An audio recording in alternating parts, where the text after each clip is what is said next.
The show's been upgraded, Con. We're upgraded. I'm in HD. I love it, Aidan. I'm really glad that you got a good mic now. Quite frankly.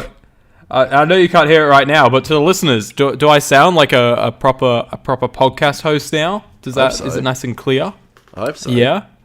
I'm excited to hear it eventually. On Monday, I'll be able to tell you what I think, Aidan. Can't wait. I hope it's good. I got a very nice blue Yeti. It's actually blue, which I think is cool. Yeah. Very cool. At the same time, if this audio recording is fucked, it's because it's my first time using it. So I've tested it. I've done some tests, and it seemed fine. But if I fucked anything up, then hopefully it'll be all good for next week, right? Yeah, they're pretty foolproof. I think they're great mics. They're normally the biggest mistake I make is putting the gain too high up. But apart from that's what I was worried about. Yeah, and you can kind of fix it in post. Not really, but either way. But Aidan, I do want to say happy birthday for yesterday. I hope you had a great day. Friend. Did you have a good day? Yeah, it was good. It was pretty chill. I went for a morning swim in the pool, and it was freezing. Nice. I actually think I lost my nipples. Just misplaced them in the pool. It was that cold. And I think my scrotum crawled up inside of me. Yeah, that's how it goes. It was nice. I just hung out with Nicole for most of the day and then did some podcast editing for this frickin' show later on. That's sweet. That's great, man. It was great. It's a good time. Had a good day. How have you been in the past 2 days since we last spoke? Yeah, good. Yeah, just work's been huge. We've got like this massive thing we're doing, and we have to have it finished by Christmas. So we still got some time, but yeah, the pressure is on. And it's long days, and I'm gonna be finishing the filming of my next video on Saturday, and I'm serious about that. I'm telling myself I'm serious, like it's gonna happen. Keen, because I do want to get one more video out before I do some Christmas videos, like 1 or 2. Very nice. But yeah, apart from that, I've been okay. I got therapy tomorrow, so I'm kind of keen to. I've been feeling better because I know I've got that, and it's my last one for the year, obviously, because I go like once a month. So yeah, I think that's been helping me get through the last couple of days. But December's been quite up and down, but hopefully we can go into the new year with a bit of a positive, and I'm joining the gym next year, Aidan. So hopefully, because again, like I said, I want to get physically better so that I can be mentally better and like more prepared for stuff like this show and the other show and with the vlogs and stuff, and hopefully be healthier and happier in 2021. God bless. I love it. We're shooting high in 2021. I kind of feel like even though we've covered 3 whole seasons of this show by the end of this year, I kind of feel like now we're at the end of like, not the pilot phase, but I think now we know what we want from the show, and now we know the format, we know what works, what doesn't work, and I think, with me actually sounding in crystal clear quality and things like that, I think season 4 is going to be our best. Yeah, it's what is David's quote? It's going to be a great year or something in the end of time. Yes, I love it. I love the positivity. Yes, it's and also I think it's a great season coming up. So I think and quite a big one. Very tasty. I think we're gonna all be excited to just review it, get into it, get knees deep into it, shoulders Very deep, much so. Head deep, whatever you want to call it. We're here, I love it, and we're ready to roll.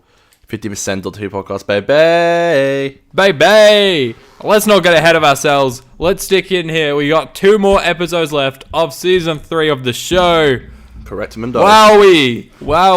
Today, guys, we're going to be talking about Utopia. Conor, shall we hit that dank theme song? Do it. Let's go. 50%. Cat. And we're back. Hello, everybody. Oh, I miss this. I miss this great quality time with you, Conor. It's been 2 days too long. Oh, thank you, man. I appreciate that. I've missed you too. It was lovely. I actually got to see Aidan on Saturday, Sunday, which was really nice. Very nice. A few pickies together, so I've been feeling like Seeing Aidan a lot more, hearing Aidan a lot more. We're doing really good together. I was thinking the other day, because I was in Gold Coast this time last year, and like we were barely even like chatting much last year. It's weird to think how we are now compared to last. I mean, we were talking. We still had the group chat with you, me, and Dan, so we did speak, but nowhere near as much as we do now. And of course, we got the show, so obviously we talk more. Yeah, of course. No, it's good. I wouldn't change it at all. But Me either. Shall we wriggle into the show? Yes, of course. Let's do it. So, like I said, today we are reviewing Utopia, which is an episode directed by Graham Harper, one of our favourites, and written by Russell T Davies, who is also one of, if not, our favourites. Utopia is the 11th episode of the third series of the revived British science fiction television series Doctor Who. It was broadcast on BBC One on the 16th of June 2007. It is the first of 3 episodes that form a linked narrative followed by The Sound of Drums, The Last of the Time Lords, and The Last of the Time Lords, The episode serves to reintroduce the Master, played by John Sim, an alien villain of the show's original run who previously appeared in the 1996 television movie Doctor Who. Set close to the end of the universe, 100 trillion years in the future, the episode involves Professor YANA, played by Derek Jacobi, attempting to send the last of humanity in a rocket to a place called Utopia. But there's a whole lot more to it than that, isn't there, Conor? That's not me how it goes, Aidan. Oh, yeah. I know you've got some juicy goss about it. Maybe we should save your juicy fact about Derek Jacobi for behind the scenes, hey? Sure, Aidan, sure. And you got a 50% Doctor Who podcast exclusive. That's stay right. Listening to this one for, guys. That is right. That is a pretty cool fact. I'm pretty proud of it, to be honest. Okay, Conor, let you take it away. Give me your thoughts, feelings, and opinions of Utopia. Cool. First of all, I want to say, and it blows my mind that Russell says this isn't the first part of a 3-part narrative. It makes me laugh so much because I've watched the final 2, and it is really a first part of it. And that's how I see it. He doesn't see it like that, but it connects in such a huge way. I don't see how it's not, but either way. Especially since even John Sims Masters at the end, and of course Jack's back, and he's in the last 2 as well. I mean, obviously, speaking of Jack, he is back, baby. He hasn't been in an episode since the Parting Ways in season 1 when he got left at Satellite 5, which he briefly mentions. He says I was like knee deep in Dalek dust, which I thought was a really good line. So I want to start by saying I fucking love the introduction for this episode before the credits. I really, really do. It's just like it is nostalgic filled, which is like a bit of a cheap way to get people to love what you're doing with the show. But I do love it. Obviously we're back in Cardiff. Of course, there's a callback to Boomtown. The Slovene get mentioned. It gets mentioned, of course, about the earthquake. We get to hear again about how the TARDIS refuels there. Of course, we get to see Jack. We get to hear the Doctor say... This connects straight into Torchwood as well. Oh my god! That is starts just running. He's like, the Doctor! And he just starts running. And then it goes straight into here. Was Torchwood broadcasting at the same time as season 3 was then or something? That's the thing. I think it was very close. I think Torchwood ended, and that's how you knew Jack was going to be in the final. I'm not too sure, but of course there's obviously the Vote Saxon signs in Torchwood, which is so fucking cool, by the way. I absolutely love how Russell did that, and of course, like you said, the way that I think it's called Exit Wounds. I think the last episode's called that of season 1 of Torchwood. I think it's called that. I might be wrong, but I love how that, like you said, it ends with like he's like talking to Gwen, and then the hand starts to bloody go off, and that's how you know the Doctor's landed. I love it. And of course we actually even get to hear the Doctor say, when he's talking about the rift, in reference to it, he says that it shouldn't take too long, the rift's been active, which of course is referring to when Owen opens up the rift at the end of season 1 of Torchwood. Oh my god. And just Jack running, he grabs the TARDIS. It's a bit silly that he grabs the TARDIS, but I love it. There's so much just juicy goodness in that that opening, I love it. I was like rewinding it and rewatching scenes. I love it. I think it's so groovy. There's so many little things that just I was trying to explain to my parents how exciting it was to just see Torchwood get mentioned in Doctor Who, and how Torchwood season 1 ends and it begins in Utopia. They thought I was crazy, but I think that literally, I go to sleep with a smile on my face when I think of that stuff. I just think it's so fucking cool, and only Russell could do it. The one thing that I wasn't huge on in the pre-title sequence was when they go to Utopia and it's like, the humans are coming. That to me was like, it just felt like a weird cutaway from what we'd just been watching for like a 5-second the future clip kind. Utopia. Yeah, the future kind is like is a mixed bag in the episode for me. I do agree with that's a good point, Aidan. I didn't even think of that. That and of course the Doctor. Like, it just, the Doctor's such a dick. Like, David Tennant's Doctor, he doesn't get enough mention of how much of a dick he is. He's really smart for like shit. He fucking sees Jack run to the TARDIS and he just leaves. Like, he doesn't even try and like talk to him. He sees him and he continues to leave. And he's banging on the door and no one lets him in. It's ridiculous. When he's like passed out on the floor when we get into the episode as well, and the Doctor just like doesn't give a fuck. Like, I know he knows he's gonna come back to life, but there's no like, oh, it's Jack or anything. Literally, Jack just stands up and is like, Doctor, and he's like, Captain, or whatever. It's just like this. I really hate that. Like, I really hate that he's just such a dick. Because like, no one really talks about how much of a dick his Doctor is. Because like, even when Jack's like, look, you abandoned me, and he's like, oh, did I? Sorry, you know, busy life, moving on. I'm like, what a dick. Like, honestly, like, he doesn't give a shit about Jack, and it's like, this man literally just like went through hell. Like, he landed in what, like the 18th century or something ridiculous. Died like dozens and dozens of times, mostly with like horrific deaths, like in World War 1 and 2, and starvation and a javelin. Which, by the way, I love hearing all that stuff. And you do briefly get to see some of that stuff in Torchwood.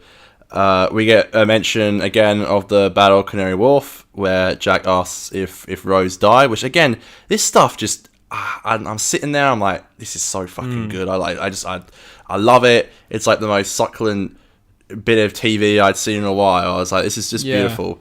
I love hearing them talk. Great, you know, great to see Jack's reaction when the Doc's like, she's alive, she's on a parallel world. God, and he says Jackie and Mickey, and I'm like, yes, like that's damn right. The boys. That's the first time they'd all got mentioned. Well, Jackie and Mickey, obviously Rose gets mentioned quite a lot. And we do later on in the episode get to see Jack saying that, which I love, by the way. He said he went back to the Power State when she was growing up a couple of times just to see her grow up. That's such a beautiful line. It uses the whole idea of the time travel, because he had to go. Obviously, he would pass through when Rose was younger and stuff. He would be in the same timeline, obviously, because she was growing up, and he had to get through to meet the Doctor, and he happened to just want to go back a few times and see her grow up. Stuff like that. Lines like that, it's just so, that's why I love the show. Obviously, like, you know, we get to see the, like, the hive, a conglomeration, as the Doctor calls it. And we get to see the bloke running from the future kind. Again, the future kind of silly. And you get to see, and by the way, the set it's not a set, sorry, like, just the location they use for Utopia is obviously just like a mountain at night. Doesn't really look very futuristic at all. It's just a quarry. Yeah, pretty much. On a note on the future kind, their theme is really cool, where it's like, it's like that hell rocky tune. That's sick. But oh my god, this is the first episode in a while on these Blu-rays where the sound mix was like fucked. And like every time that played, it was like 10 times louder than anything else. They'd be like talking, and he'd be like, "Oh, he's alive." And it actually like made me shit myself every time it played. All throughout the episode, just that in particular tune. There was other bits where like the balance was a little off, but just that particular tune in particular just like burst my eardrums every time it played. It was crazy. I'll have to hear it, Aidan. I'll have to hear it. A little bit of follow-up in just what we were saying earlier. The Series 1 finale of Torchwood was End of Days. Exit Wounds is the finale of Season 2.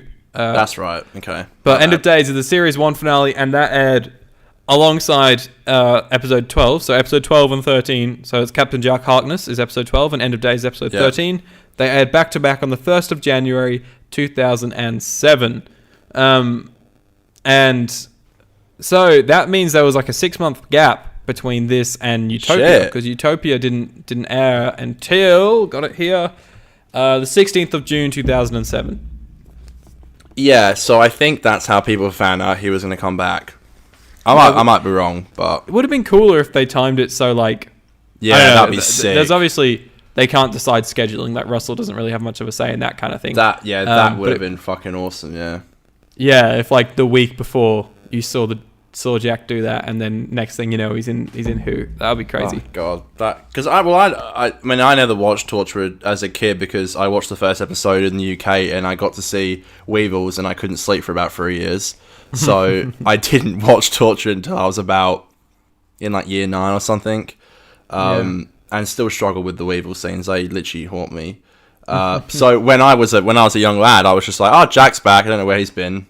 I mean, I knew of Torchwood, and I was like, oh, he must just be doing Torchwood shit. But I didn't really know how it connects. But I do love how though that they're getting chased by the future kind that he's like, I've missed this. I'm like, yeah, fuck yeah. Like there are moments in your life where you're like, oof, this isn't a great thing for me, but I miss it and I love it. And when you get to do it again, you get that rush of adrenaline, wherever it may be, folks. Yeah. So, I feel like I'm rambling a little bit, but they go in, blah, blah, blah. It's like almost like a refugee camp, I believe is the word they use. We're going to see Professor YANA. We do. And Chanto.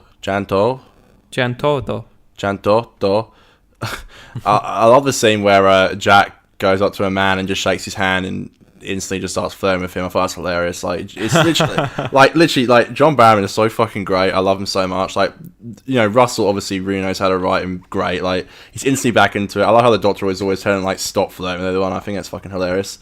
I don't know if you can get away with that kind of writing now, but who knows? Yeah. Actually, no. You know what? I'm quick to criticize Chibnall's writing, but to be fair, like in his like first scene with Graham, like he kisses him. And I'm like, that's such a Jack thing to do. And I'm like, actually, I've got to admit, like maybe they will do stuff like that now because I couldn't help but notice when reading when I was on the Torchwood page on Wikipedia just then, I couldn't help but notice that Chibnall wrote 1, 2, 3 episodes of series 1 of Torchwood. And then in series 2, he wrote the premiere and then the final 3 episodes of all of season 2. Yeah, he did quite a lot. He knows how to write Jack, obviously. He did a fuck ton. Yeah, so the good thing about him coming back in Chibnall's era is that he's written for Chibnall. Sorry, he's written for Jack, obviously. So, I like how the Doctor kind of figures out quite quickly that the rocket isn't going to fly. I think it's quite emotional. Yeah. And then, he does the whole, I wonder what happened if I did do this scene. And then Murray's score comes in. It's the most beautiful. Yeah.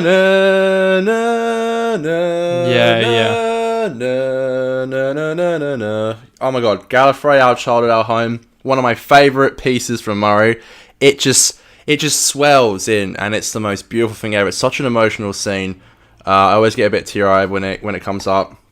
And we get this awesome scene where the music's like and they're like, it's like such a cool shot. Like the shot doesn't cut; it just goes around the whole lab, and it's like Jack's throwing stuff to the Doctor, and he's grabbing it like this, sick. And he's putting in things, and it quickly goes to here and there, and the other one's doing stuff, and the music's like. I'm like, fuck yeah, this is some good fucking Who. The cinematography this episode is fucking perfect. There is so many cool shit like that.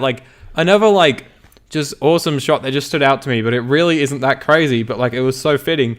Was way later in the episode when Jack and Martha are they're trying to open the door or something, and then it's cutting between the master and there's this awesome editing going on, and then it just very quickly cuts back to Martha, and it pushes in on her super shaky, and she's just screaming open the door, and it was just this it was so frantic the way it was shot, and there's so many good shot choices like that in the episode. Literally. Where I was like, "Fuck me, this is a brilliant episode." You don't really get a lot of continuous shots in Doctor Who. That's one I really noticed, especially that lab scene. It's just it gave me chills, and I love how everyone gets to find out that Jack's immortal. And it just, and it happens again where, like, Jack dies, and then, like, the doctor says to Professor Yana, he's like, so I guess you need someone who needs to go into this room who can't die. And he's like, yeah, literally. He's like, Perfect. well, and then, just Jack coming back again, he goes, was someone kissing me? And then the music comes back in, and then Jack and the doctor are running down the hallway, and it's going, and I'm like, oh my god, this is so fucking cool. So good when they start running there. Also, you missed when Jack wakes up, there's like the little Torchwood sting where it's like... Oh, God. Yes, dude. How could I forget the beautiful little Torchwood sting that Murray slips in? Because obviously Murray does the score for Torchwood, which is beautiful. Yeah. I do. Yeah, literally. And then that whole conversation that the doctor... And Jack's like, how long have you known? And he's like, ever since I left you. Like, ever since I abandoned you. And I'm like... You sly fuck, you knew the whole time. And it's like he just knew he was out there, and that whole conversation they had about Rose. And I love the scene where he's like, do you want to die, Jack? And he like ignores the question, and he's like, Jack, and he's like, I thought about it, but you see stuff like this, and it's like, why, I got this gift almost. And I'm like fuck me, like what a great episode. And then of course all of the lingo gets Professor Yana's head going a little bit, and of course we get the reveal of the watch, which we saw, which is such a fantastic reveal. It sent me flying when I was a kid. Of course, it's a throwback to the amazing episode that we loved, Aidan, which is Family of Blood and Human Nature. And it ties in so well.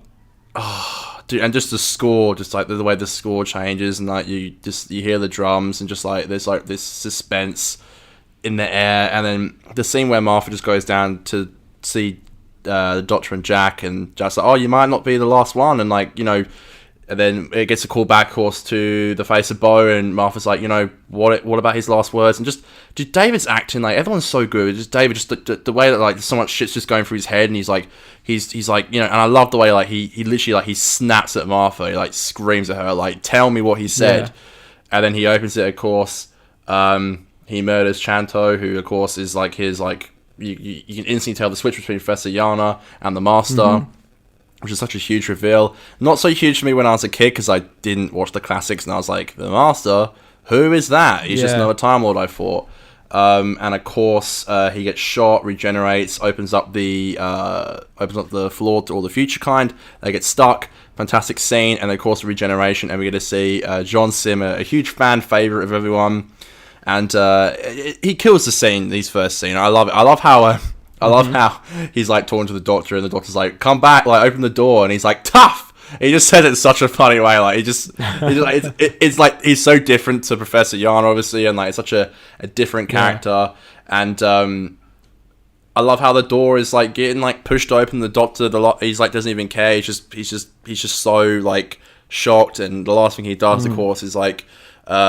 Use his sonic screwdriver to stop the TARDIS from going. And the TARDIS can only go to Earth or the year trillion, wherever the fuck we are now, and it ends in a fantastic cliffhanger.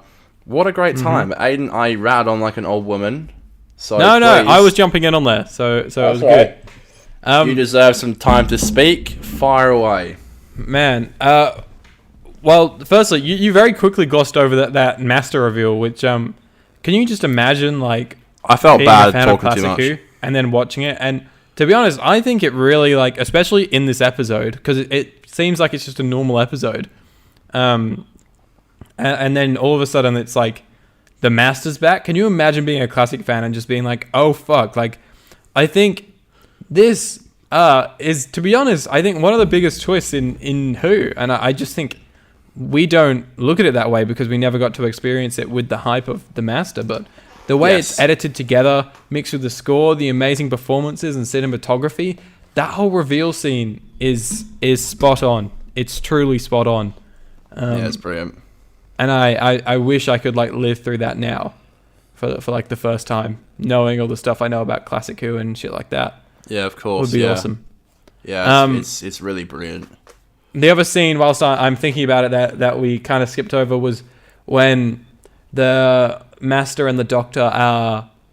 when the Doctor gets into the room, and then like the Master like looks at him, and then there's like a very quick scramble as the master like gets into the TARDIS and the Doctor runs there and they try to lock it, and the music's like dun dun dun dun dun dun dun. Dude, It's like it's fucking sick.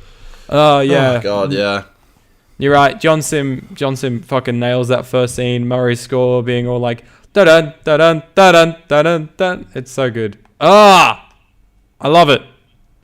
I love it. Okay, and also just another bit of follow up. You mentioned Torchwood is scored by Murray. It's actually scored by Ben Foster.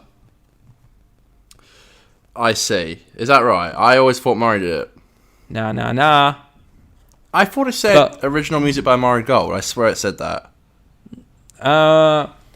Actually, all of the I'm reading it on Spotify right now, and all the tracks are by Ben Foster. However, on the album cover, it says music by Ben Foster and Murray Gold. So I think maybe they worked together a little bit on it. Either that or Murray Gold had to be credited because he made kind of the Torchwood theme in Series 2 of Who. I see. Yeah, because it says music by Ben Foster and Murray Gold from, like a Spotify. Yeah, because obviously Ben Foster does a lot of Doctor Who down the line. What does he do for Who down the line? Who, Ben Foster? Yeah. He does season 6, Does season 6. And I think does. Yeah. Well, he does it. He does a lot with Murray. I heard like they work together on it. Yeah.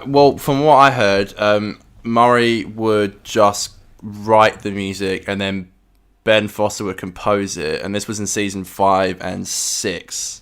That's why. I see. It does say that. Yeah, that's why exactly on Spotify it says like Ben Foster is before Murray Gold on season 5 and 6 soundtrack.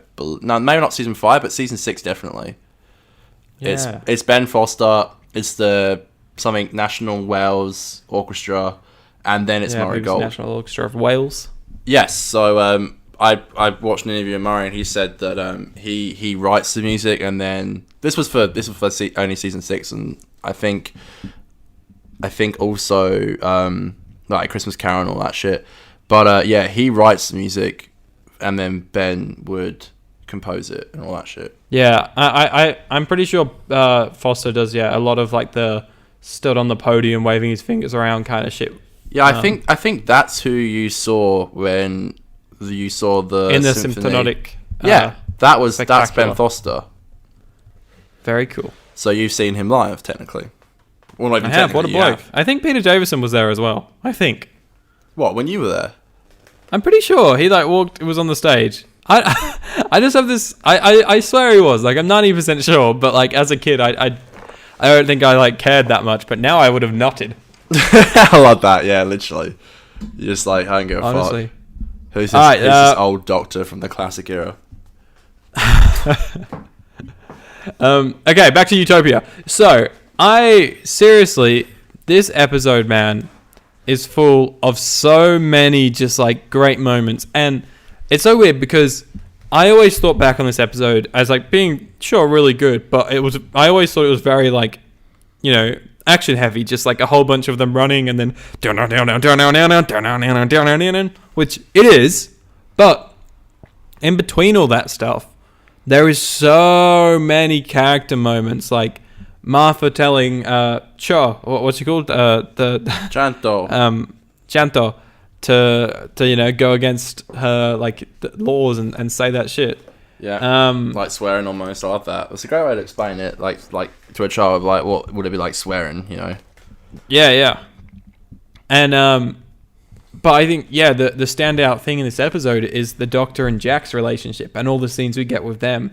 I think it is so great. Like, for me, my favorite scene in the episode was Jack underneath the rocket, twisting those things, and the Doctor at the door, and they just talk. That's what I want in Revolution, by the way. I literally watched that scene and was like, fuck yeah. I totally just want agree. like a scene halfway. I want them to like be thrown into the action together and we get on with it quick. And then like halfway through the episode, they're like investigating something or something, and they have like a catch up whilst they're investigating, and it's very like serious. And they just like talk about the shit that's happened between them. Yeah, I really hope so too. But But yeah, that was my favorite scene in the episode. But honestly, there's so many other great scenes. Like you said, that one shot sequence, so much good shit. Like when they first walk into the like what's it called? Like they call it like an immigrant camp or something. Yeah, like a refugee camp. Yeah. And yeah, the scene you were talking about before, when Jack flirts with the guy, but sort of the rest of that scene as well, when they're just walking through, and I think the production design looked great there, even though it was like quite basic. I think it was awesome seeing all the people just like surviving there. We have the little kid who obviously comes back in the finale. Yeah, of course, yeah. And oh fuck, that was great. YANA was great. The one thing that I always thought was funny, and it's always stood out to me, even as a kid. Is the CGI of the sparks coming from the cables looks so bad. Yeah. It's like the CGI has gotten a lot better this season, but for some reason that was just like, it just felt like CGI from Rose, like the very early CGI that just the BBC just couldn't do. Yes, it's pretty funny. Yeah, it was pretty lame to see, to be honest. But I think this episode was superbly paced. Like I said, it had a great mixture of like no, just spread so nicely between character moments and shit like that, which I fucking adored. There was one little scene where I was like, fuck's sake, and it is the one thing that ruins every amazing episode in this season. And it's a scene where the Doctor and Jack are literally like, they're chatting about Rose, and Martha's eavesdropping in. And she's like, oh, fucking Rose. Like, she gets all pissy about it. It's like, fuck off, Martha. I love you, but you're really fucking this up right now. Good old Rose. Good old Rose. Yeah. It's quite a downfall in a great scene. Unfortunately, and like, again, I hate to say it, but that scene when the Doctor and Jack that we were talking about before, when they're talking about Canary Wharf and shit like that early on in the episode, and it like cuts to Martha being like, fuck this shit, like just her face is just like, fuck this. Yeah, it's Rose again. Rose. Yeah, so much shit like that. I like that the Doctor talked about like regeneration and then the hand being back, and Martha kind of being like, what the fuck are you talking about? He does mention regeneration, of course, yeah, because Jack's like, you can talk. Yeah, that was cool. And like, I just can't compliment that reveal enough. Like, everything in this season came together for that moment. Like, we got YANA, we've got Saxon, because we have Martha being like, I know that voice, even though that stuff kind of isn't revealed until the next episode. And then we have like the kind of addressing a bit more about the Time War and that they escape, and how like the Doctor's last of his kind, that kind of theme is sort of brought back in. Obviously the Fog Watch and all that shit, like everything comes in to make this episode what it is, and I just think it's a phenomenal episode. Just such a big what the fuck episode. The direction was amazing. Like I said, the shot choices for the cinematography was awesome. But I think a lot of that just also came down to Graham Harper brilliantly directing this episode, which you can really contrast to, I think the last episode Graham Harper directed was 42. Yeah, I think so. And like, you can just see how this had a very similar production design, you know, like steamy corridors, like metal control rooms and shit like that. And you can just see like kind of what 42 missed. Like, it just looks bland and the characters aren't engaging, whereas this episode obviously has a lot more going for it because of all the Time Lord reveal, and perhaps without that it wouldn't be as good, but it still does so much better at some of the things that 42 did so badly at. You know what I mean? Yeah, totally. Yeah, 42 is such a bland episode. Don't you think when the Master regenerates at the end of the episode, don't you think that looks fucking weird? Yeah, because we obviously have only been used to one regeneration, because that's all we've seen before Moffat started using it as a fucking trope.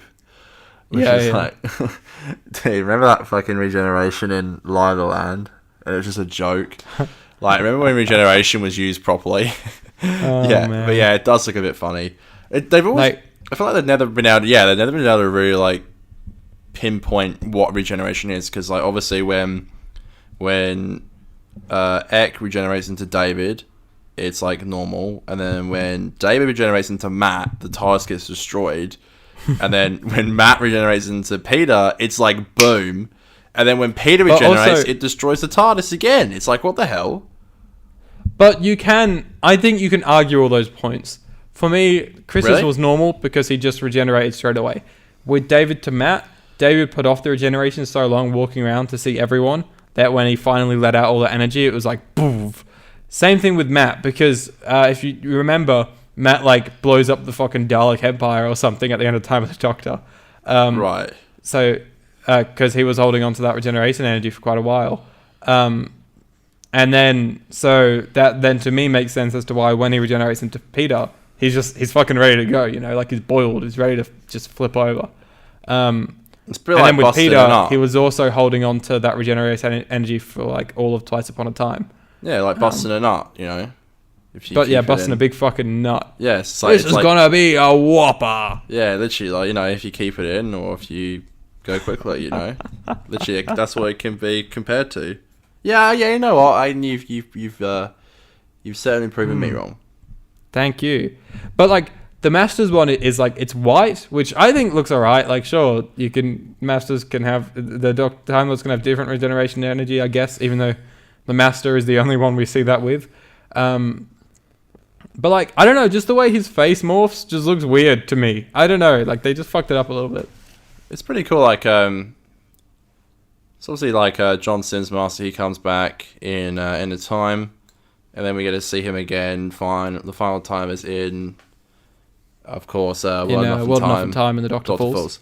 Yeah. So yeah, that's the thing. Like all these masters, you don't know where, like what. I know they've all been talking about maybe if Sasha's master is like before Missy or something like that. Don't you think it's weird that like don't you think it's weird that Jodie's Doctor hasn't even mentioned the entire arc that Peter and Missy went through? Yeah. It's a bit weird, isn't it? Surely you'd be like, but what about all that good you did and how you changed? Like, and it's like, no, fuck you. I'm evil now. That's all it needs, because even if Sasha is after Missy, I think it can be explained, because like you could say when Sasha first regenerated, maybe he was like a normal bloke. But then when he found out about the Timeless Child, that like drove him insane, and that's maybe why he has gone down a more violent path again. Like I'd buy that as an excuse, but they just need to have that conversation, because the Doctor's like, I don't know, like who cares? Yeah, it's a shame, because I really like Sasha's master. For me, he was like a huge plus to season 12. Yeah, I thought it was just great on screen, and I'm like, cool, you know, let's hopefully get some more cool stuff towards. I love his costume. Yeah, I totally agree. I think he's a great choice for the master. Yeah, and just a great bloke as well. Just like his presence cool online, he's also got a good style. He's also participating in. Do you know on all the classic Doctor Who collection Blu-rays they do? Yeah, I heard about this. They do the behind the sofas segment where they get like just people to watch the show, and they very rarely get anyone from New Who other than some like writers like Pete McTighe and another Series 11 writer have like done a few of them, but they don't get too many people, especially from New Who. And I was just sick that Sasha's doing it for the 50th anniversary of the Master. That season is right. I see. So it's great. So I guess we do get to. I don't know, I've always found. I know it's kind of off topic, but I've always found it interesting when you get to see that. We get to pretty much see what Johnson's regeneration, pretty much, don't we? Because he gets shot. Yeah, he gets shot by his own screwdriver. And he's just going down a lift shaft and he's laughing. You're like, maybe I don't remember. Yeah, that's like his last scene. It's interesting how he comes back. It's crazy. It's weird to think like this when he started and like he was in an episode in like season 10. It always kind of sends to me. I guess it just shows what a fan favorite he was. It's a shame like he never really had he never had a huge master reveal because it was always kind of said that apart from this obviously, but it was revealed he was going to come back in the time, and it was revealed that he'd be back in season 10, which is a huge misfire. But yeah, here's what it is. Such a shame. Other thing I was going to say is, how good does John Sims' master look in Yana's costume? I actually think that's a fucking look, and I dig it. Yeah, it's pretty cool, hey? Yeah. It's pretty cool. Because after that, we get him just in a suit, which he looks good in a suit, but it is just like a plain suit, because he's like a prime minister. And then at the end of time, he's just a fucking bogan for the whole episode. And then... he never really had a costume, did he? No. But then in series 10, they give him like the cool OG master costume, and he wears the goatee and he's got the shit, goatee. Yeah, that's fucking sick. That's his best costume, I think. Yeah, no, he does. To be fair, he does wear the. I noticed as well. He wears the black jacket with the red lining, whatever it's called. It's got red lining inside, but it's a black jacket. So he wears that inside of his blazer in season 3. Yeah, I think that I think that's a callback to a master with like the black jacket with the red line, or like kind of what Peter wears. Yeah, it will be. Yeah, that's the only thing I noticed to a callback to the old masters, which that's literally the only thing I picked up on. Very cool. Ow, fuck. Sorry, I just hurt my hand. All good. Nice. Nice. Okay, shall we move on to Australia's favourite segment, Connor? Oh yeah. Oh yeah? Oh yes. Oh yeah? Yeah? Can I get a ho yeah? Oh yeah. It's good for the week, baby!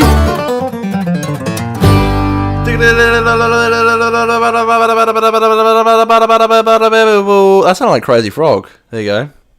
Yeah, it was. Good job. Do you have a go for the week this week? No. I have one for yes, I have one for next week, but I don't have one for this week. I know, I feel like I'm fucking up with my go for the weeks. Like, I can't ever see any anymore. They're really good episodes, so that there's not much goof in there. Exactly. I did have one small one, and I can understand it was probably a pacing thing why they did it, where they just wanted an extra beat before the line came out. But when I can't remember the specific line, but it's when he's first got the fog watch out, YANA does, and he's holding it in his hand, and there's a line where it's like kind of to the side of him, and he's looking at the watch, and then he looks up and he starts to talk, but just for a few frames you can see him start to talk, but then they cut to, you don't hear him talk, and then they cut to like an extreme close-up of his face, and then it sits on that shot as well for like half a second, and then he starts to talk in that shot. So you can tell they just kind of wanted an extra beat before he said the line, so they just kind of blended it there a bit, but it was a bit obvious to me. Yeah, it does happen here and there. If you look for it, you'll find it. Yeah. Okay, so there is Wiki, a few production errors. What was that? Anything on TARDIS Wiki? TARDIS Wiki has 3 production errors for Wacky Utopia. Wacky Wiki. So, when Jack goes to the time vortex, he clings onto the TARDIS. At the start, the windows are clearly blue, reflecting the vortex, but when zoomed out, they are white. What a goof. Even TARDIS Wiki's grasping on straws here. That's such a subtle one. Yeah, legit. Yeah. When Martha and the Doctor emerge from the TARDIS, it is briefly seen to be raining. This stops as they find and approach Captain Jack's body. I didn't even notice that. Fair enough. Captain Jack's hair is noticeably different from the style he sported in the final scene of The End of Days. Ha! I wouldn't know. Yeah, fair enough. Oh, come on, though. Like, honestly, who the hell finds these? Yeah. Sorry, I'm just looking now at The End of Days, and yes, his hair is so fucking different. Oh my god. But secondly, I forgot that The End of Days has that giant fucking demon walking over London. Demon. Yeah, it's a bit fucking stupid. And like Jack doesn't come back for like ages because he like dies pretty badly, but he eventually does come back. Oh, sorry, I don't remember. I just remember even as a kid seeing that giant CGI thing and being like, "Oh god." BBC I always was thought not ready for that. I always thought it was well, before I watched the episode, I thought it was the Beast from the Satan's Pit. Oh yeah. I always thought that it was the same fucking thing. Do you have this weird thing? Whenever you see like giant creatures like this, that are like naked, do you look for its penis? I probably self-conscious, not self-conscious. Like consciously, like what I'm looking for. I probably do. Like, well, I don't know. Let me tell you, this big beast boy, I ain't got a big beast boy down below. You know, ain't no beast below on that bad boy. Like, like I probably do it without even noticing. That's the kind of word I'm looking for, which I can't think of. Gotcha. Well, this guy has no humongous schlong. I'm trying to. I literally. So I've just hopped on. I've hopped on TARDIS Wiki to see Jack's hair, and yeah, look, you're not wrong. Thank you, TARDIS Wiki, for calling out Utopia. It kind of deserved it, I guess. No, it didn't. Really grasping on straws here. Anyways, shall we move on to Australia's second favourite segment, Connor? Oh, go on then. Go on then. Let's frickin' do it. It's time for Behind the Scenes.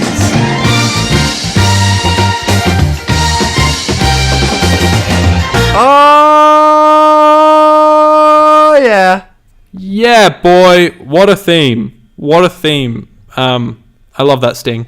Okay, so I'll give a bit of production behind the scenes goss. It's not really goss, it's just a few facts this week, but a bit more this week than in the last few weeks, which is good. And then you can give us the big reveal that we've been anticipating for the entire episode. All right, so like we said, Russell disputes that this is a 3-part story and says it's a 2-part, and then this is a separate part. But it was always promoted as a 3-part story, apparently. Yes. This is the main man, Derek Jacobi's 3rd time involved in Doctor Who. He appeared in an audio drama in 2003, where he played a screenwriter who believes himself to be the Doctor. Ironic, because he plays a professor who believes himself not to be a Time Lord. Okay, no, that was a dumb connection. The second was several months later in the webcast Scream of Schalke, where he played an android version of the Master. Okay. Since then, in 2017, Jacobi has reprised his role from Utopia in the audio drama series The War Master. So that's pretty fun. Chippo Chung, who plays Chanto, would later go to play the fortune teller in Turn Left. Yes. Very cool. Way ahead. She also plays the Trickster in the Sarah Jane Adventures, which is pretty cool. All right. Yeah. That's a great villain, Trickster. I've always said that would have been a really sick Doctor Who villain to show up. Yeah. Wait, hold on. Oh, wait. Is this a girl or a boy? The Trickster? Yeah. I always thought it was a boy, but... Wait, what? Why am I lost? What do you mean? Oh, haha. Sorry, I missed a thing. I'm sorry, what? Okay, scratch that. Chippo Chung played the fortune teller in Turn Left. Yes. And then Paul Mark Davis, who played one of the main Future Kind guys, returned to play the Trickster. And he also had a small role in Exit Wounds. And he played the lead villain of the Karakinas in Class. I don't know how to pronounce that. Jesus Christ. So that was a fucking mess, like usual. And the very last thing to say here is music originally composed for Torchwood can be heard in the background of the episode. A variation of the Torchwood theme plays when Jack runs towards the TARDIS, and a motif plays when Jack lies dead, like we said, having ridden on the TARDIS through the vortex. The drumming motif is suggestive of the 5th and subsequent bars of the Doctor Who theme tune, as composed by Ron Grainer and realised by Delia Derbyshire. So there's some fun facts about Utopia, everybody. Do you know that the Trickster's species, is the only creature to appear in all 3 shows? That's Torchwood, Sarah Jane, and Doctor Who. Did they appear in that? Yeah, well, it's the same species. So obviously the trickster's from Sarah Jane. The beetle on the back of Donna is the same species. And What? there's something in Torchwood. It's the episode where they go to the abandoned hospital and they keep seeing all the it's like all the old like doctors and nurses who like worked in the war. Oh, that's Like, sick. Yeah. It's just our only villain to be in all three. The only villain species to be in all three of the shows, which is pretty cool. Wait, the trickster is the same species as the beetle in Turn Left? Yeah, I don't know if you remember, but the Doctor even says it's a bit of a trick. It's like a bit of a trickster or something like that. He mentions the trickster. What the fuck? Yeah, I'm 90% sure that's true. That's bizarre. Because I don't know if you remember, but he mentions the trickster, or he just says a bit of a trickster. Like he does mention the trickster as like a fucking as a being, or like it's. I don't know. I'm 90% sure. Don't quote me on that. It might, but I'm pretty sure I read somewhere it's like the same species. Interesting. Shall we? They all mess with time. Yeah, I can see that, but like, you don't like they don't look like the same species. You know? Literally, I know that's in the one. The one in Torchwood is like a beetle, I think. But I don't know. Yeah, apparently somehow it's all related, but I wouldn't know. Interesting. Maybe it's a bit like how there's like Cybermats and there's Cybermen and all that shit, and Cybermites, like kind of like that, I guess. And Cyber Shades, lest we forget. Can't wait for that one. Oh god. Connor, the listeners have waited long enough. They've waited 50 fucking minutes, Connor, for this big reveal, the hot goss on Derek, that bloke. I'm pretty sure it's Derek Jacob, but I might be wrong. It's got an I on the end, so it's Jacoby. Yeah, Jacoby. Maybe I should probably know because again, because dun. Look, I'm 90% sure this is true. I haven't fact checked this myself, and the only reason I'm saying that is because I can tell maybe one day this will get seen if we get a bit bigger, and someone will probably find out. They'll be like, "That wasn't true." And I'm not saying this to get extra views and be like, "Look at us." But anyway, last year I went to my dad's cousin's house. Now, my dad was obviously born in the UK. My dad's cousin was a 10-pound pom, and she came over when she was like really young. So obviously her family was born in the UK, like my dad, but she went over a lot of her family. So I have a lot of only my dad's side of my family. I have quite a lot of them here, all my dad's cousins and stuff, and I'm related to them in some way, shape, or form, obviously through my dad. Any shiz. My dad's cousin last year, I think she was a bit bored, so she went on Ancestry.com and decided to make a huge family tree of obviously just my dad's side, not my mum's side, obviously, because that's the side that she's on. And so we did a lot of work for her at her house last year. So I walked into like the main room and there was like a huge board, like a massive board, filled with like names, and I'm like, what is this? And she's like, this is like your family tree. And I was like, that's sick. Like I've always wanted to look back at like stuff. No filmmakers in the family, but there is an actor, and that's what she told me. She said, do you know there's an actor in our family? Like she's like, but it's like a great cousin of some description. I don't know the full connection. It's something to do with like a great cousin. Either way, technically blood related to as Aidan would say, Derek Jacob. I always call him Derek Jacob, maybe it's Jacoby. Somehow is related to my dad's side of the family. Not to the extent where we would see him at Christmas dinner every year in the UK. They've never spoken. We've never had any contact. But I think it's like my dad's cousin's something. But somehow she found the connection and she said, do you know this actor? He's an actor in the UK. And my parents, like I mentioned at the beginning of this season of our show, Aidan, that he's in a show called Last Tango in Halifax, which Murray actually scores, by the way, quite interesting. And I actually really love that show. It's a great show. But my parents are huge fans of it. So when they found out that they were related, it was like a huge thing. So like, oh my god, we love this show, and technically he's part of the family in a way. And for me though, as much as I love that show, I'm like, holy shit, he played the master. So I've been watching him on screen for like 15 years, you know? Yeah. So first thing I did obviously is I messaged the group chat with you and Dan in it, and I told you. Now, again, to what extent he is, again, my dad's cousin has absolutely no reason to lie. I'm not saying she's a liar. I'm not saying that she is, but yeah, it's somehow connected. I've never personally looked myself into it that much, but she said it. And it's somehow connected, but in a very very small way. But yeah, it's interesting. Like, you know how you can have like a massive like spring of cousins going this way, that way, who married this person, who did this, who did that, who did that, who did that, and then it's like technically you are related, but it's like my dad's cousin's son. Technically, we're related, but you know he's completely different to me. But you know, if you really do go back on like bloodline, technically we are related because, you know, my dad's cousin to, you know, etc. Yeah, so it's quite interesting. But yeah, I've never met him. I've never had any contact with him. If I did contact him, he'd be like, "Who are you?" And even if I said like our last name, I doubt he'll even know who we are. So yeah, okay.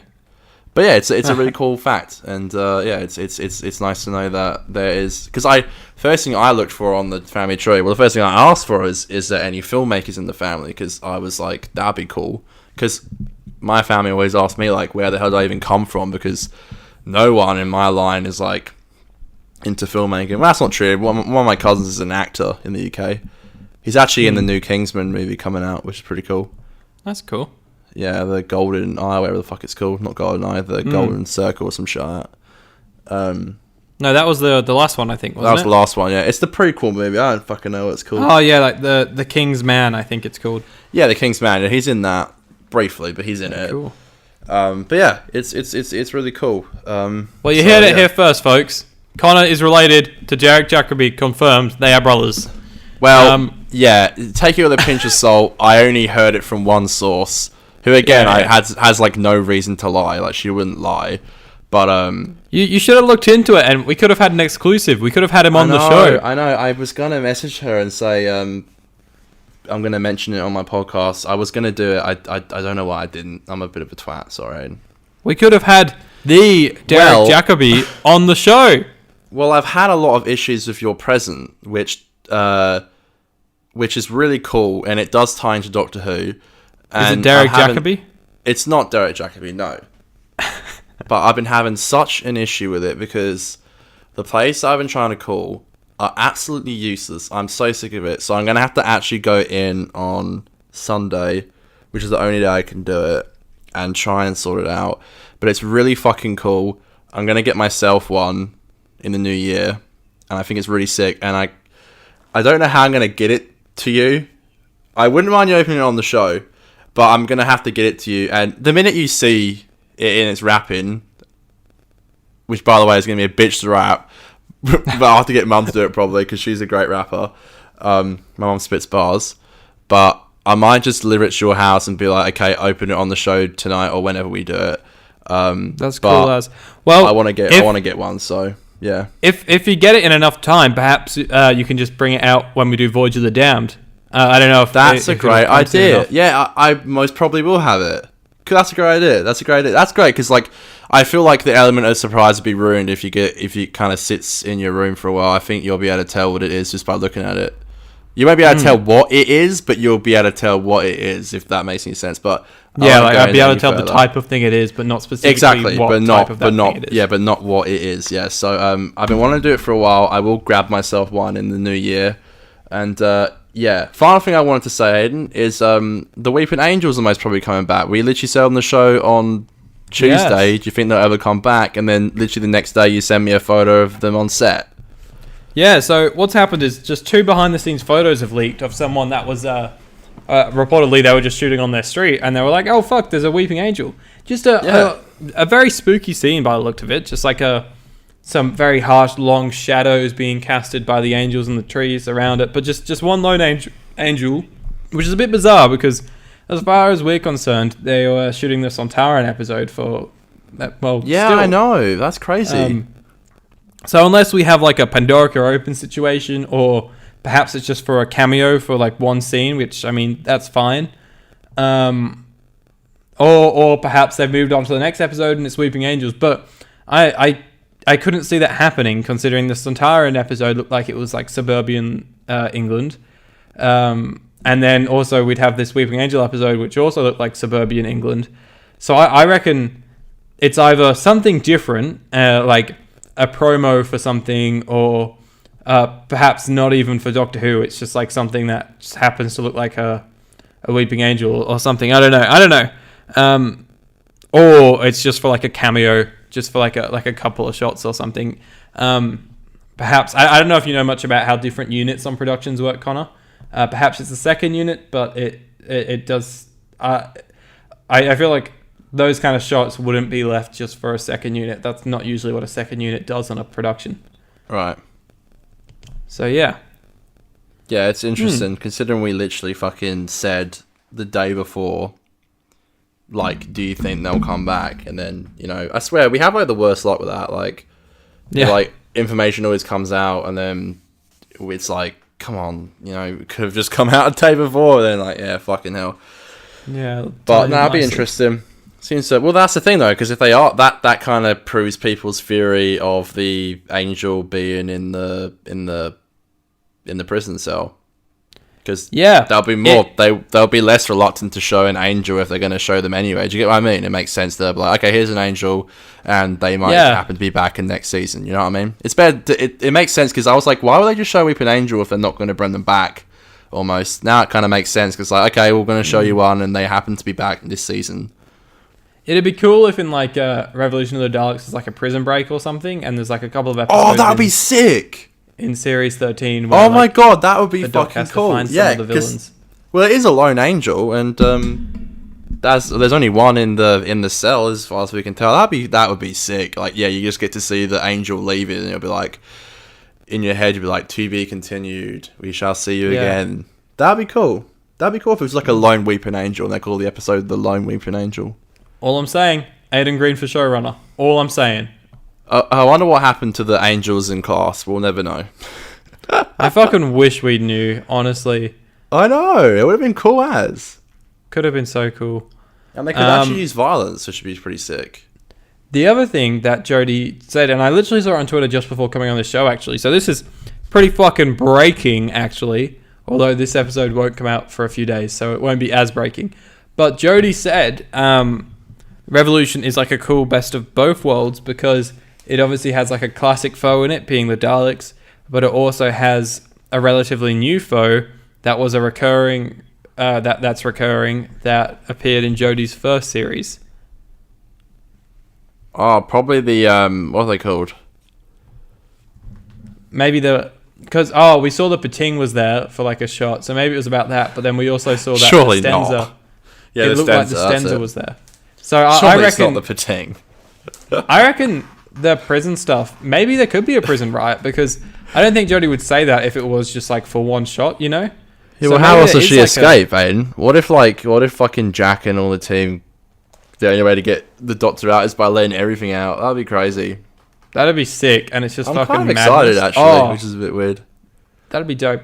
Tell you what, as much as we can bitch about them waiting till like just a month before to start promoting the episode, the socials are pretty fucking fire. The promotional pics they've had, like with Jodie, there was one of Jodie walking through a corridor in a prison attire with like this beautiful lighting, one of her looking out the window with this like beautiful lighting. The promotional photos they're releasing are pretty fucking tasty right now, is all I'm saying. Yeah, it's not too far away either, you know. It's not. Well, so fresh episode to watch. Here's how things are going to work for the rest of the season, folks. Obviously, we're going to have one more episode of this show, I guess, for this season, where we'll talk about the Sound of Drums and the Last of the Time Lords.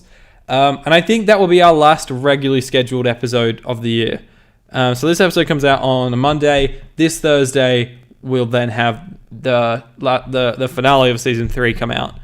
And then a little bit closer to Christmas, so it might be in like a week or so. We don't have a specific date. Will be when we do our full Christmas episode. Now, Conor and I have reviewed 2 Christmas episodes on the show so far, and whilst we've tried to make them a little bit festive, they haven't come out at Christmas time.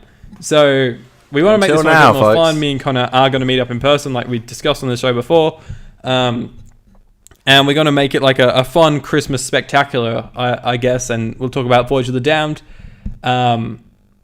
And I think that's going to be a sick, fun... It'll be like a special. I am going to list it as Season 3, Episode 14, where usually I'd listed it as like Season 4, Episode 0, but because the next episode after that we'll be reviewing as Revolution, and it will just kind of slot in this weird spot, I just think it'll be nicer to sort of, just in terms of how it looks on the feed, to list it as 314.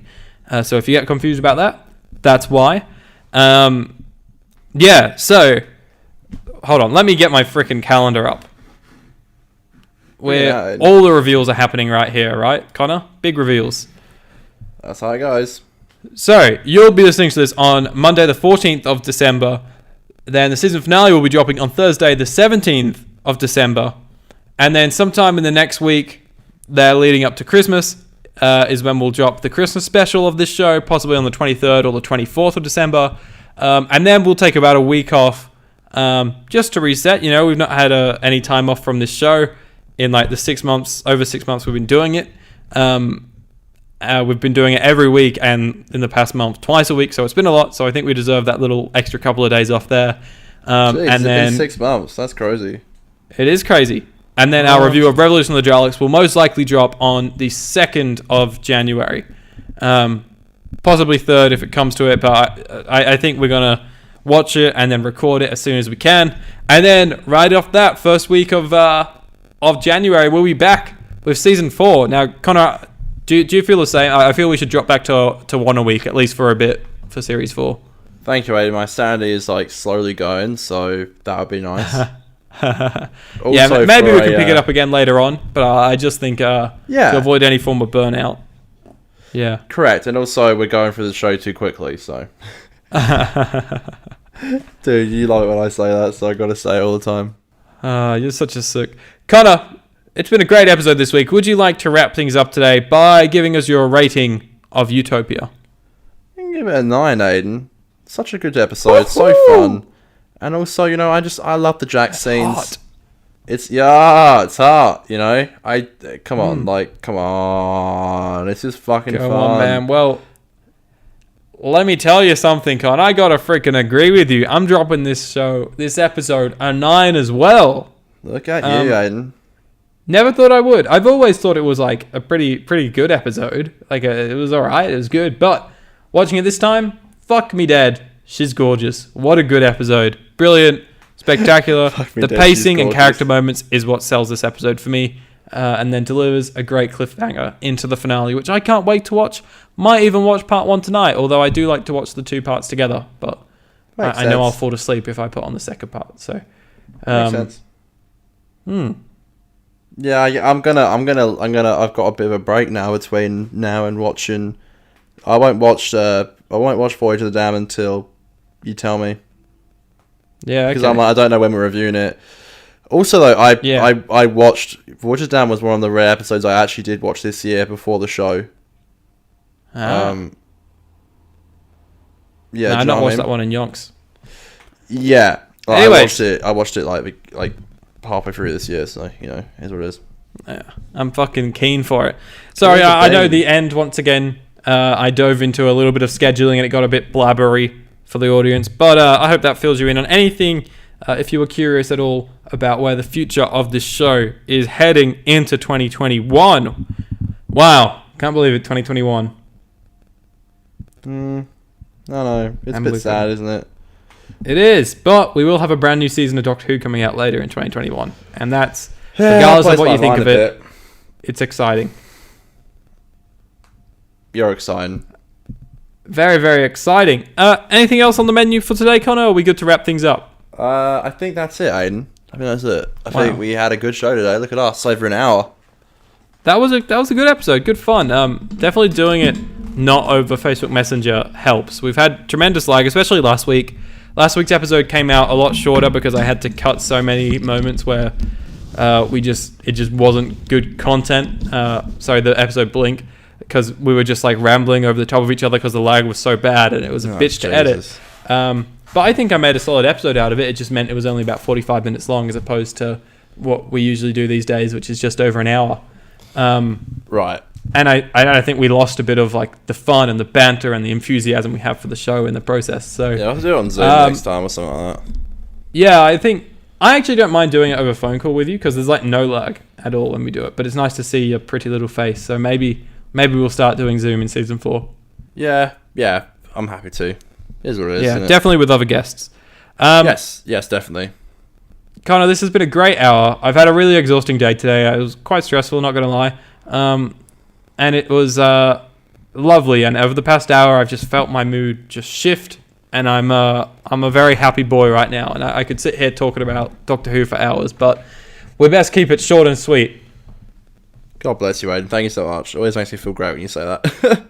Yeah, it's been good fun. No worries. Listeners, I hope you had a fun hour. I think this was a fun episode, so I hope you guys enjoyed the shit we spoke about. And if you do, be sure to subscribe to the podcast anywhere that you're listening to your podcasts. Means a lot. We love you. Follow us on Twitter at 50doctor. Yo. And Connor's working on an Instagram. I don't know if it's quite ready yet, but it will be soon. To be continued. Yeah, sorry about that. Dylan liked it, so bless you. Yeah. Okay. Let's shout. Do you want to sing us out in song, Connor? I'm ready, Aidan. Are you? I'm so ready. It's been. Oh, I fucking love having a podcast mic in front of me now. This is it's good, isn't it? It's fun.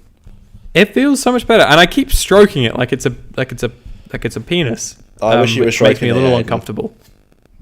But it feels nice. I don't think you heard me. That's okay. All right. I'll see you guys. Goodbye. You ready? Wait. Yeah, I'm ready. Okay. Alright, ready? Let's do it. Sorry, that was so inappropriate of me. That's alright. And a 1, and a 2, and a 1, 2, 3. It's Aidan. My phone fell again. They're doing Doctor Who reviews. I hope it's not broken.